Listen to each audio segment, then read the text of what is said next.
بسم اللہ الرحمن الرحیم۔ پولیو کے قطروں کے بارے میں بہت طویل عرصے سے لوگ مجھ سے سوال پوچھ رہے تھے اور میں سب کو یہی جواب دیتا رہا ہوں کہ یہ ڈاکٹروں کی فیلڈ ہے، ڈاکٹروں ہی سے رابطہ کیا جائے۔ ابھی 2-4 دن پہلے حضرت مولانا طارق جمیل صاحب کا ایک ویڈیو سامنے آئی جس میں انہوں نے یہ بتایا کہ پولیو کے جو قطرے ہیں وہ پلانے چاہیے، اور اس میں جو کچھ کہا جاتا ہے کہ بیماریاں ہیں اور جو یہودیوں کی سازش ہے یا فلاں ہے، یہ غلط ہے۔ تو بہت عرصے سے حضرت مولانا طارق جمیل صاحب زیر عتاب بنے ہوئے ہیں، تو اس کلپ کے بعد بھی ان پہ بہت زیادہ لوگوں کے نیگیٹو کمنٹس دیکھنے کو ملے، اور یہاں تک لوگوں نے کہا، بعض لوگوں نے یہ بھی کمنٹس کیے ہوئے تھے اب تو ہمیں یقین ہو گیا کہ یہ درباری ملا ہیں، معاذ اللہ، اس طرح کے الفاظ، اور یہ دین کا کام چھوڑ کے اس کام میں لگ گئے ہیں وغیرہ وغیرہ۔ تو اس بارے میں میرا مقصد حضرت مولانا طارق جمیل صاحب کی شخصیت نہیں ہے، اگرچہ وہ بھی ہمارے لیے قابل احترام ہے، لیکن یہ ایک سوچ ہے۔ میرا مقصد ابھی جو میں یہ کلپ ریکارڈ کروا رہا ہوں اس کا بنیادی مقصد یہ ہے کہ ہم کب اس جمود سے باہر نکلیں گے کہ اختلاف رائے کا ہم تحمل کرنا سیکھیں، کسی کی رائے کو ہم برداشت کرنا سیکھیں۔ آپ کے خیال میں اگر حضرت مولانا طارق جمیل صاحب نے پولیو کے حق میں جو بیان دیا ہے وہ غلط ہے، تو آپ ایک ویڈیو ریکارڈ کروا دیں اور دلائل سامنے رکھ دیں لوگوں کے کہ یہ سازش ہے اور اس کے یہ دلائل ہیں، تو بات ختم ہو جائے گی۔ لوگوں کے سامنے دونوں طرح کے کلپ آ جائیں گے، پولیو کی حمایت میں بھی اور پولیو کی مخالفت میں بھی، تو ختم بات۔ اس میں کیچڑ اچھالنا، درباری ملا، ایجنٹ اور فلانا اور ڈمکانا، یہ سوچ ہماری پیدا ہو رہی ہے جو ہمیں تباہی کی طرف لے کے جا رہی ہے۔ کل میں میرا سفر تھا حیدرآباد کی طرف، تو میں نے وہاں گاڑی میں بیان لگا لیا حضرت مولانا طارق جمیل صاحب کا، تو پرانا ان کا بیان تھا، تو بڑا میں جذباتی ہو گیا کہ ان کی کس قدر خدمت ہے یعنی ہمارے لیے، لوگوں کی اصلاح اور معاشرے کی اصلاح کے لیے۔ اور اب جب وہ عمر ان کی زیادہ ہو گئی ہے اور بیماریوں نے ان کو گھیر لیا ہے، تو اس وقت ان کی بجائے اس کے خدمات کی قدر کر کے ان کو اپریشیٹ کیا جائے، چھوٹی چھوٹی باتیں اچھال کے ذہنی اذیت دی جا رہی ہے۔ تو یہ ایک سوچ ہے جس کو تبدیل کرنے کی ضرورت ہے۔ آج مولانا طارق جمیل صاحب ہیں، کل کوئی اور بھی ہو سکتا ہے، پرسوں کوئی اور ہو سکتا ہے۔ یہ تو یعنی جو ہمارے معاشرے کی سوچ بن گئی ہے نا، اس کی اصلاح کی ضرورت ہے۔ تو پولیو کے قطرے کے بارے میں مولانا طارق جمیل صاحب نے جو کچھ کہا ہے، آپ اگر اس سے اتفاق نہیں کرتے، آپ اس کے خلاف ایک کلپ ریکارڈ کروائیں، اس سے زیادہ نہیں آپ کہیں۔ اب چونکہ یہ پولیو کا ٹاپک چل پڑا ہے، ویڈیو بن رہی ہیں، اس پہ لوگوں کے کمنٹس آ رہے ہیں، تو میں اپنی بھی ایک ٹوٹی پھوٹی ریسرچ آپ کے سامنے رکھ دوں۔ پولیو کی جو ویکسینیشن ہے اس کے خلاف میں نے خود بہت بیانات کیے ہیں۔ 2007-8 کی بات ہے، جب میرے بیان ریکارڈ نہیں ہوتے تھے، میں بھی انٹرنیٹ سے اس قسم کی تحقیقیں پڑھتا تھا، اور کچھ علماء کی تحریریں بھی پڑھی تھیں جس سے میں بھی بڑا متاثر ہوا تھا، اور میں بھی یہ سمجھتا تھا کہ یہ بہت بڑی سازش ہے۔ لیکن ظاہر ہے انسان تجربوں کے بعد سیکھتا ہے، اور جیسے جیسے اس کا ایک حلقہ بڑا ہوتا ہے تو وہ اس کا ظرف بھی بڑا ہوتا ہے۔ تو میں نے زندگی سے ایک تجربہ حاصل کیا ہے، اور بڑے بڑے علماء کی بھی یہی رائے ہے کہ کسی بھی ریسرچ کے بارے میں جب تک اس کے ماہرین کی ایک بڑی تعداد یہ نہ بتا دے کہ یہ ریسرچ درست ہے، آپ اس پر اعتماد نہ کریں۔ پولیو کی جو ویکسینیشن ہے، پولیو کے جو ڈراپ پلائے جا رہے ہیں، اس میں بیماریاں ہیں یا نہیں، یہ فیلڈ ڈاکٹروں کی ہے۔ تو میں نے کیا کیا، میں نے کہا یار یہ جو پولیو کے ویکسینیشن کے خلاف بہت ساری تحریریں آ رہی ہیں، جو تحریر لکھنے والے ہیں وہ بڑے علماء بھی ہیں اور وہ امت کے خیرخواہ بھی ہیں، ان کا مقصد غلط نہیں ہے، لیکن ان کی ایک ریسرچ ہے جو انہوں نے کہہ دیا کہ بھئی یہ یہودیوں کی سازش ہے، اس میں اولاد کے جرثوموں کا مسئلہ ہے وغیرہ وغیرہ، اور کچھ اعتراضات بھی اٹھائے انہوں نے کہ یہ گن پوائنٹ پہ کیوں پلائے جا رہے ہیں، پولیو کی ویکسینیشن کے لیے رینجرز کیوں آ رہی ہیں پلانے کے لیے، اتنے حساس کیوں ہیں، اس سے بڑی بڑی بیماریاں معاشرے میں پڑی ہوئی ہیں، ان کو مٹانے کی فکر نہیں ہوتی، ان کو ختم کرنے کی فکر نہیں ہوتی۔ تعلیم کا کیا حال ہے، ایجوکیشن کو دیکھو، اور بہت کچھ ہے، ہسپتالوں میں صفائی کا نظام دیکھیں، وہ تمام چیزیں چھوڑ کر ایک ہی چیز کے پیچھے لگ گئے ہیں۔ پھر یہ جو قطرے ہیں امریکہ میں کیوں نہیں پلائے جا رہے، فلاں جگہ پہ کیوں نہیں پلائے جا رہے۔ تو ان چیزوں کی وجہ سے ان علماء کو بھی ایک اشکال پیدا ہوا، اعتراض پیدا ہوا، انہوں نے اپنی امت کی خیرخواہی میں ایک ریسرچ عوام کے سامنے شائع کی، اور اس کی بیس یقیناً خیرخواہی تھی، امت کے ساتھ بدخواہی نہیں تھی۔ لیکن میں نے جب اس پہ تحقیق کا ارادہ کیا، میں نے کہا میں اپنے طور پر پولیو کے بارے میں اب تک جو ہم نے تحقیقیں پڑھی ہیں، ذرا ان تحقیقوں سے ہٹ کے میں ڈاکٹروں سے رابطہ کرتا ہوں، اور ڈاکٹر بھی وہ ہوں گے جن کے بارے میں مجھے پتا ہے کہ یہ امریکہ کے ایجنٹ یا یہودی ایجنٹ نہیں ہو سکتے، یا کسی کنٹری کے ایجنٹ نہیں ہو سکتے، یہ مخلص لوگ ہیں اور اپنے فن میں ماہر بھی ہیں۔ تو میں حیران ہوا کہ کوئی ایک ڈاکٹر نہیں ہے، درجنوں ڈاکٹروں سے جب میں نے پولیو کے بارے میں معلومات لیں تو ان تمام کے اس ویکسینیشن کے بارے میں پازیٹیو کمنٹس تھے، اور سب کی یہی رائے تھی کہ یہ جو آج کل اخباروں میں مضامین آ رہے ہیں کہ اس میں یہ بیماری ہے، اس میں یہ بیماری ہے، بالکل غلط ہیں. ایسی نہ یہ یہودیوں کی سازش ہے، نہ یہ امریکہ کی سازش ہے، نہ یہ کوئی اس میں بیماریاں ہیں. یہ ایک گورا تھا جس نے ریسرچ کی کہ کوئی ایسی ویکسین ایجاد کی جائے تاکہ پولیو کا دنیا میں خاتمہ ہو. مولانا کلیم صدیقی صاحب کے ساتھ ابھی ملیشیا میں ملاقات تھی، انہوں نے بھی بات کی کہ ہمارے ہاں نیگیٹو ذہنیت بہت زیادہ ہے. ہر پازیٹیو چیز کو بھی ہم نیگیٹو چیز کی طرف جلدی لے کے جاتے ہیں. کہ ایک شخص نے ایک انسانیت پر احسان کرنے کے لیے ایک ویکسینیشن ایجاد کی، اب ہم ہر چیز کو اس لے کر جا رہے ہیں کہ نہیں یہ بدخواہی ہے. تو ٹھیک ہے، کسی کی ریسرچ اگر یہ ہے کہ اس میں نقصان ہے تو وہ اس پر عمل کرے، لیکن اپنی رائے کو زبردستی کسی دوسرے کی رائے پر مسلط کرنا، اور دوسرا اگر یہ کہہ رہا ہے کہ اس میں بیماریاں نہیں ہیں تو اس کو درباری ملا کہنا اور اس طرح سے اس پہ طنز کرنا، یہ بالکل درست نہیں ہے. میرا جن علماء سے تعلق ہے ان میں بعض علماء ایسے ہیں جو پولیو کی ویکسینیشن کو امت کے لیے خطرناک سمجھتے ہیں،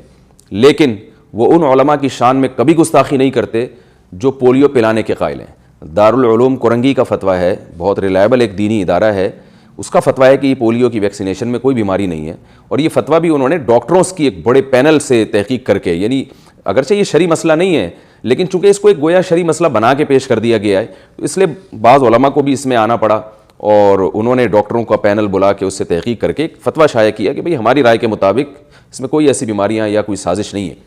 تو میں نے بھی چونکہ ڈاکٹروں سے نیوٹرل ہو کے بالکل اپنے انفرادی طور پر تحقیقات کی ہیں، اور وہ ڈاکٹر بھی ایسے نہیں ہیں کہ کسی کے ایجنٹ ہوں یا امت کے بدخواہ ہوں، بہت سارے ڈاکٹروں سے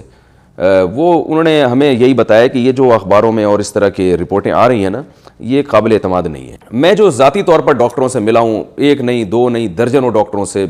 اور وہ ڈاکٹر KPK کے بھی تھے، پنجاب کے بھی ہیں، کراچی کے بھی ہیں، لاہور کے بھی ہیں. میرا تو ایک بڑا حلقہ احباب ہے، ہر طرح کے لوگوں سے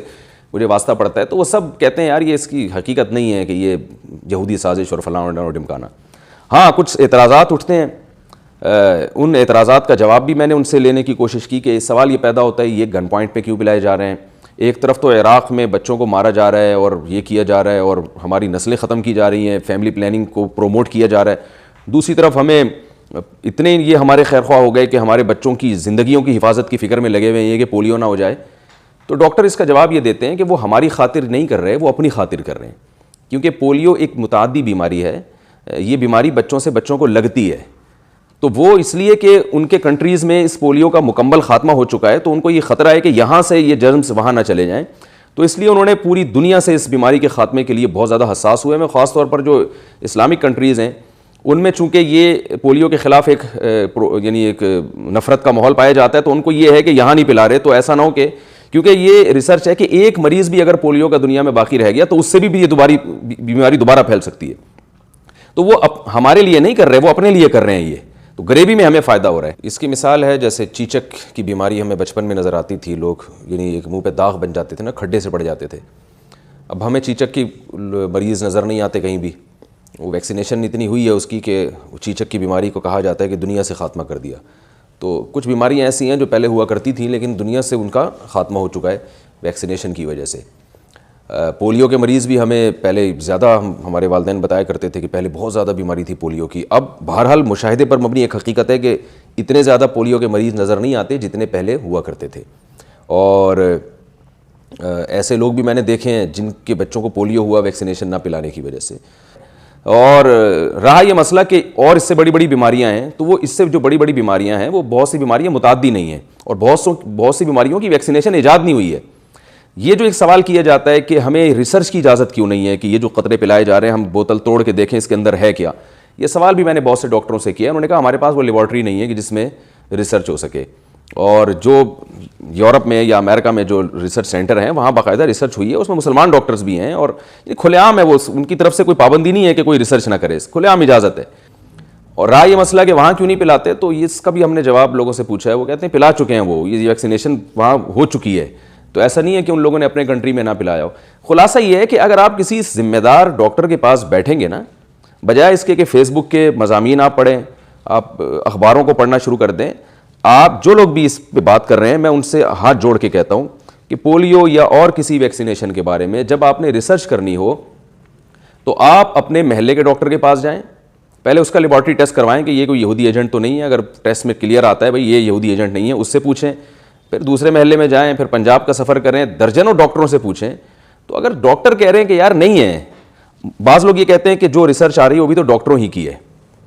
جو ریسرچ انٹرنیٹ پر موجود ہے جس میں یہ ہے کہ پولیو یہ خطرناک ہے ہمارے بچوں کے لیے، پولیو کی جو ویکسینیشن ہے وہ بھی تو ڈاکٹروں ہی کی ریسرچ ہے، تو ایک ڈاکٹر کی ہے نا، درجنوں کو سمجھ میں کیوں نہیں آ رہی وہ؟ میں اس کی مثال دیتا ہوں کہ دیکھیں آج کل بہت سے پروفیسر حضرات ہیں جو عالم نہیں ہیں، جو باقاعدہ مفتی نہیں ہیں، کچھ پروفیسر لوگ ہیں، کچھ مختلف قسم کے طبقات ہیں، وہ کیا کرتے ہیں، گمراہی پھیلا رہے ہیں قرآن و سنت کے نام پہ، وہ قرآن سے کوئی آیت نکالی، کوئی ادھر سے حدیث نکالی، اور وہ لوگوں کو ایک مرغوبہ بنا کے نا ایک مسئلہ لوگوں کے سامنے پیش کیا جو اجماع امت کے خلاف ہے، مختلف قسم کے پروفیسر یہ کام کر رہے ہیں۔ تو ہم عوام کو یہ کہتے ہیں کہ بھائی یہ مسائل کا علم جو ہے، دلائل کو سمجھنا، مسائل کا علم یہ علماء کے پاس ہے، آپ کی سمجھ میں یہ دلائل آ رہے ہیں، علماء کی سمجھ میں نہیں آ رہے، تو جس کی فیلڈ ہے اس کی سمجھ میں کیوں نہیں آ رہے؟ جس کی فیلڈ نہیں ہے وہ کر رہا ہے، تو ساری گمراہی یہیں سے پھیلتی ہے کہ علماء کی فیلڈ میں ڈاکٹر اگر دخل اندازی کرنا شروع کر دیں گے اور ڈاکٹروں کی فیلڈ میں علماء کی دخل اندازی ہوگی تو فساد پھیلے گا معاشرے میں۔ تو جو جس کی فیلڈ ہے اس کو اسی فیلڈ میں کام کرنے دینا چاہیے، اور اگر کوئی ڈاکٹر قرآن و حدیث کی روشنی میں یہاں میری جگہ بیٹھ کے مسائل ریکارڈ کروانا شروع کر دے اور کہ میں نے فلاں حدیث پڑھی ہے اس سے یہ مسئلہ نکلتا ہے، فلاں اس سے یہ مسئلہ نکلتا ہے، تو آپ کہیں گے نا بھائی ڈاکٹر صاحب آپ کلینک کھولو یار، آپ مفتی طارق مسعود صاحب کی جگہ بیٹھ کے یہ کام کیوں کر رہے ہو آپ؟ تو یہی بات یہاں بھی ہے کہ ڈاکٹر اگر تحقیق کرے گا نا قرآن و سنت کے نام پہ، عوام تو بیوقوف بن جائے گی، کیونکہ عوام کو دلائل کی حقیقت معلوم نہیں ہوتی، لیکن جو علماء ہیں وہ بیوقوف نہیں بنتے، ان کو پتہ ہوتا ہے یہ کہاں فالٹ ہے، کہاں گڑبڑ کر رہا ہے یہ آدمی، کہاں جو ہے نا لوگوں کو بیوقوف بنا رہا ہے قرآن و سنت کے نام پہ۔ جتنے گمراہ فرقے پھیلے ہیں جنہوں نے پوری امت سے آپ کو کاٹ دیا، کسی نے داڑھی کا انکار کر دیا، کسی نے پردے کا انکار کر دیا، کسی نے موسیقی اور گانے بجانے کو حلال کر دیا، یہ سب کہیں نہ کہیں سے قرآن و حدیث لا رہے ہوتے ہیں اور عوام بیوقوف بن رہی ہوتی ہے۔ علماء کو پتہ ہوتا ہے کہ یہ کہاں فالٹ کر رہے ہیں، کہاں گڑبڑ کر رہے ہیں۔ تو اسی طرح ڈاکٹروں کی فیلڈ میں ڈاکٹر کو پتہ ہوتا ہے کہ یہ کہاں گڑبڑ ہو رہی ہے اور ریسرچ کے نام پہ کہاں کہاں لوگوں کو بیوقوف بنایا جا رہا ہے۔ تو میں ڈاکٹروں سے ریسرچ کی ہے، میں نے بڑے بڑے ڈاکٹروں سے، وہ کہتے ہیں اس میں وہ کچھ نہیں ہے جو بتایا جا رہا ہے۔ پھر بھی یہ کوئی حرف آخر نہیں ہے، پولیو ہے، کوئی ایمان اور کفر کا مسئلہ نہیں ہے۔ اگر آپ کی ریسرچ پھر بھی یہ ہے کہ آپ نے پلانا ہی، یعنی آپ نے بائیکاٹ ہی کرنا ہے، تو وہ آپ کا مسئلہ ہے۔ اگر آپ اسی تحقیق سے متفق ہیں کہ نہیں بھائی یہ بیماریاں ہی ہیں اس میں اور یہ ڈینجرس ہے ہماری نسل کے لیے اور اس میں نسل کشی ہو رہی ہے اور یہ ہو رہا ہے اور وہ ہو رہا ہے، تو ٹھیک ہے، آپ کی ایک رائے ہے، تو آپ اپنی رائے کو دوسرے پر مسلط کیوں کرتے ہیں؟ تو جس کی وہ رائے ہے وہ اس پر عمل کرے، جس کی یہ رائے ہے وہ اس پر عمل کرے۔ اختلاف رائے تو رہا ہے اور ہمیشہ رہے گا، لیکن ایک دوسرے کے خلاف اس طرح سے درباری ملا فلانا ملا، اور ایک نے تو یہ لکھا ہوا تھا کہ میں نے اب ان کا بیان ہی سننا چھوڑ دیا مولانا تاج الدین صاحب کے بارے میں، کہ یہ تو بالکل ہی، ابے بھائی پولیو کی انہوں نے ترغیب دے دی تو یار آپ ان کا بیان سننا چھوڑ رہے ہو، کیسی عجیب پاگلوں والی باتیں کر رہے ہیں آپ لوگ۔ تو یہ ہماری قوم جس راستے کی طرف جا رہی ہے وہ بڑا ڈینجرس ہے اور اس سے تباہی کی طرف جائے گی۔ یہ جذباتیت اور یہ جو ہم لوگ ایک دم مشتعل ہو جاتے ہیں اور ایک فیس بک پر ادھر سے خبر آ گئی، ایک یوٹیوب کے ادھر سے کسی نے ریسرچ بنا کے پیش کر دی، ایک دم پاگلوں کی طرح ہم پھٹ جاتے ہیں۔ تو یہ پولیو سے مرے نہ مریں بھائی، اس سے بہت مر جائیں گی ہماری قوم جو ہے نا، من حیث القوم اس عمل سے تباہ و برباد ہو جائے گی۔ تو اس لیے ویکسینیشن یہ ڈاکٹروں کی فیلڈ ہے، انہی کو چھوڑ دیں، انہی کو آپس میں اگر وہ لڑتے بھی ہیں تو انہی کو لڑنے دیں آپ اس مسئلے میں۔ میری ایک رائے تھی، کیونکہ میں بھی اس کے ویکسینیشن کے بہت خلاف تھا، اب نہیں ہوں، اب میرا جو ہے نا وہ میں اس میں کافی لچکدار ہو گیا ہوں کہ یار یہ ایسا نہیں ہے جیسا ہم سمجھا کرتے تھے۔ تو رہا یہ مسئلہ کہ البتہ اتنی بات ہے کہ یہ میں اگر نہ بتاؤں تو خیانت ہوگی، مجھے ایک بہت بڑے ڈاکٹر تھے KPK کے اور گورنمنٹ لیول پہ بہت بوڑھے بھی تھے اور بڑے تجربے کار بھی تھے، انہوں نے ایک بات مجھے بتائی تھی کہ یہ ہو سکتا ہے کہ پولیو کی ویکسینیشن کے لیے جو ٹیم آتی ہے نا گھروں میں، جو جتھے بنا کے دورے کرتی ہے، ان میں بعض دفعہ جاسوس ہوتے ہیں، وہ کوئی اپنے ذاتی مفاد میں ان کو استعمال کر سکتا ہے، اور اس لیے ایسے ان کو گھر میں نہیں گھسنے دینا چاہیے اپنے، پلانا ہے باہر پلائیں، بلکہ میں کہتا ہوں اس جتھے سے پلانے کے بجائے آپ بہتر ہے کسی ریلائبل ڈاکٹر سے آپ وہ قطرے پلائیں۔ وہ جتھا تو پلائے گا اور نکل لے گا پتلی گلی سے نا، وہ جو ان کے پورے جتھے گھوم رہے ہوتے ہیں وہ بعض دفعہ گھر میں گھستے ہیں، وہ تو گھر میں کیوں کسی کو گھسنے دیں بھائی، ہم اپنے بچوں کو پلانا ہے تو ٹھیک ہے یہ بچے، اور بجائے اس ٹیم سے آپ اپنے قریبی ڈاکٹر سے پلوا کے اسے سرٹیفکیٹ لے لیں اور بولیں بھائی ہم نے کل پلا دیا ہے، یہ دیکھیں یہ ہمارے محلے کا ڈاکٹر نے ایک قابل اعتماد ہے، ہم نے ان سے پلا دیا ہے۔ تو یہ احتیاط کی جا سکتی ہے۔ پھر بھی اگر آپ سمجھتے ہیں کہ یہودیوں کی سازش ہے اور یہ ہماری نسل کو تباہ کر رہا ہے تو آپ نہ پلائیں بھائی، آپ ایک کلپ اسی طرح کا ریکارڈ کروا دیں، احترام کے دائرے میں، تمیز کے دائرے میں۔ اللہ تعالی ہم سب کو سمجھنے کی، عمل کرنے کی توفیق عطا فرمائے۔ وما علینا الا البلاغ۔